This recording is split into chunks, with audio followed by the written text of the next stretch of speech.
सैयदना उमर फारूक, मेरे नबी पाक अलैहिस्सलाम ने फरमाया फरिश्ते 950 साल मेरे उमर की शान बयान करें तो खत्म नहीं हो सकती। इतना बड़ा शख्स उमर फारूक, इतना बड़ा आदमी।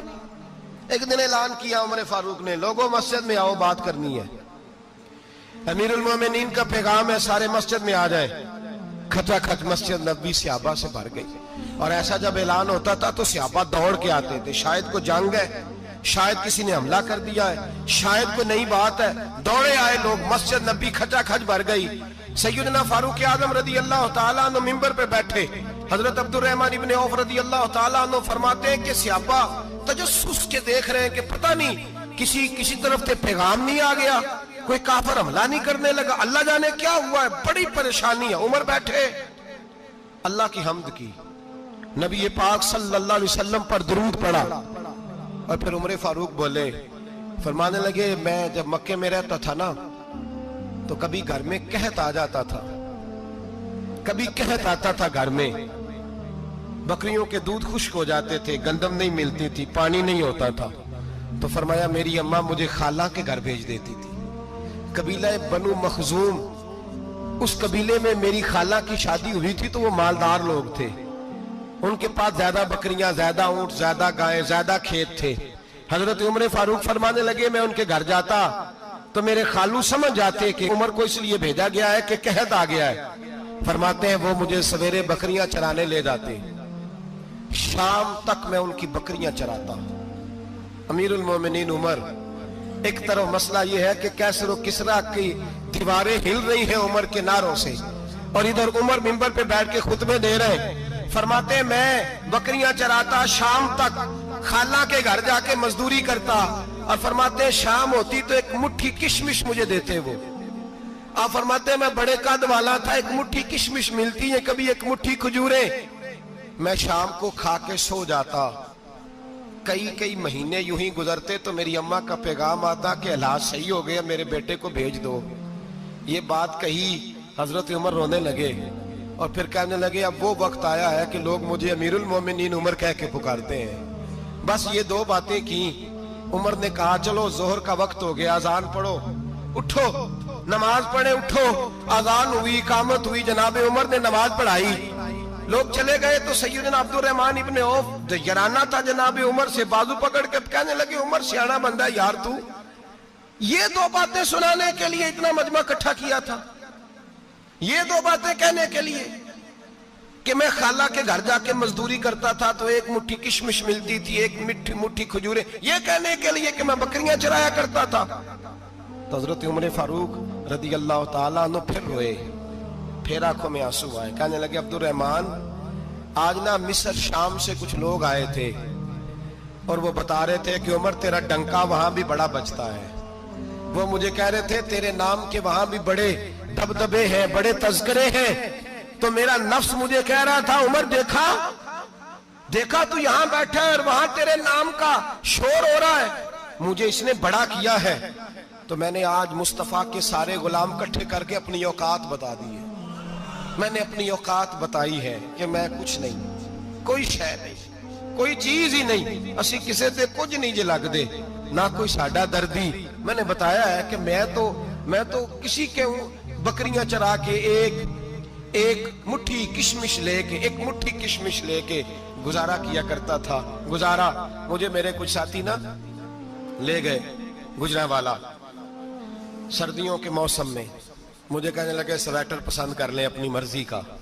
तो मैंने कहा यार मुझे तो वही मजा आता है जो मेरी अम्मा क्रोशिये से बनाया करती थी, वही वो पहले अब्बा पहनते थे, फिर वही स्वेटर बड़ा भाई पहनता था, फिर हमारे खाते में आ गया।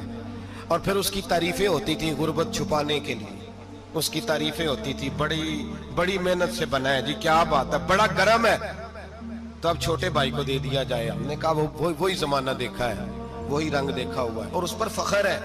अब तो लोग जब कुछ हो जाता है ना, 2-4 लोग जानने लगते हैं तो लोग फटाफट दावा कर देते हैं खानदानी रईस आज़म हूं, बड़ी बात है। ऐसी कोई बात नहीं, जिसको अपना आप याद रहता है उसे खुदा भी याद रहता है, जिसे अपना आप याद रहता है उसे रसूलुल्लाह भी याद रहते हैं, जिसे अपना आप याद रहता है उसकी नजर में दूसरे लोग भी कुछ होते हैं, मैं उम्रे के लिए, हज के लिए जाता रहता हूँ, रब मुझे अपने फजल से बुला लेता है। तो मैं एयरपोर्ट से नीचे उतरा तो एक साहब मेरे जानने वाले थे, दौड़ के आए और मुझे कहने लगे क्या बात है, सुना है इस दफा आप सऊदी एयरलाइन से आए, सीधा मदीना शरीफ आए, क्या बात है आपकी। और मैंने कहा साहब छोड़ दें, मैं भी जब पहली दफा आया था तो मैं भी बड़ा घूर घूर के एयरपोर्ट देखता था, मैंने कभी देखा जो नहीं था, मैं बड़ा घूर घूर के देखता था, कोई ऐसी बात नहीं है, ये निजाम कुदरत है, बादशाह के फैसले हैं, वो जब चाहता है जिस तरह के चाहता है फैसले फरमा लेता है, तो ये उसके फैसलों की बात है। हम लोग ना जिस हैसियत पे होते हैं वहीं रह जाते हैं, पिछली बात भूल जाते हैं, इसलिए हम चाहते हैं जो भी हमें मिले झुक के मिले, जो भी आए, और ये मेरा आपका सबका मुश्तरका मामला है। मेरे नबी पाक सल्लल्लाहु ताला अलैहि वसल्लम ने सहाबा से पूछा तुम्हें बताऊं जन्नत के बादशाह कौन होंगे? जन्नत के आम लोग नहीं, जन्नत के, बोलिएगा जरा, जन्नत के अल्लाह बादशाह। जन्नत में तो जाना बड़ी बात है, हुजूर जन्नत का भी बादशाह, इब्ने माजा में लफ्ज है, तुम्हें पता है जन्नत के बादशाह कौन होंगे? तो मेरे मुस्तफा करीम सल्लल्लाहु ताला अलैहि वसल्लम के गुलामों ने कहा हुजूर हमें नहीं पता। तो हुजूर ने फरमाया जन्नत के बादशाह वो लोग होंगे जिन्हें दुनिया में कोई भी नहीं जानता था, जिनके कपड़े सादे होते थे, जो गरीब लोग होते, जो सिफारिश करते थे तो उनकी कबूल कोई नहीं करता था, जो किसी के साथ जाते थे तो उनको मानता कोई नहीं था, वो जन्नत के बादशाह होंगे, बादशाह। और फरमाया क़यामत के दिन जब लोग उन्हें देखेंगे तो उन पर फख्र करेंगे, रश्क करेंगे, कहेंगे क्या बात है तुम्हारी, यहाँ तो शौक ही बड़ा है। गरीबों ने भी पोस्टर बनाए हुए हैं, डाकुओं, लुटेरों, चोरों की तस्वीरों के साथ लगवाए हुए, अपने आप को बड़ा करने के लिए। आज ही इख्तियार करें, आज ही इख्तियार करें, अपने आप को मिटाने की कोशिश करें। रब करीम के बंदे आगे बढ़ बढ़ के अपना आप दिखाते नहीं, बड़ा शौक है, पहले फोटो खिंचा लो, बाकी बातें बाद में होंगी, पहले वीडियो बना लो, बाकी कुछ और बाद में होगा, पहले। अब तो परसों तरसों मुझे एक मौलाना कहने लगे कि आपसे मैंने, वो यहाँ जुमा पढ़ने आते हैं कभी कभी, मेरे दोस्त हैं, कहते हैं आपसे मैंने सुना था अगर कोई उस नबी पाक का फरमान है, अगर कोई नजराना दे तो उसको ले लो, अगर कोई तोहफा दे तो उसको, हुजूर ने फरमाया ले लो अगर तुम्हें को देता है, अपनी मर्जी से, मांगना मना है, कुछ दे दे तो ले लो, वरना एक वक्त आएगा तुम मांगोगे तुम्हें मिलेगा नहीं, जब को दे दे तो ले लो। कहने लगे आपने कहा था को दे दे, तो उस वक्त से मैं कोई सूट देता है मुझे मेरी मस्जिद का नमाजी तो मैं ले लेता हूँ, कोई मुझे कोई और शायद देता है तो मैं आपसे सुन के, तो अगर मेरी मस्जिद का नमाजी सूट पकड़ाते साथ फोटो भी खींचे तो फिर मेरे लिए क्या हुक्म है?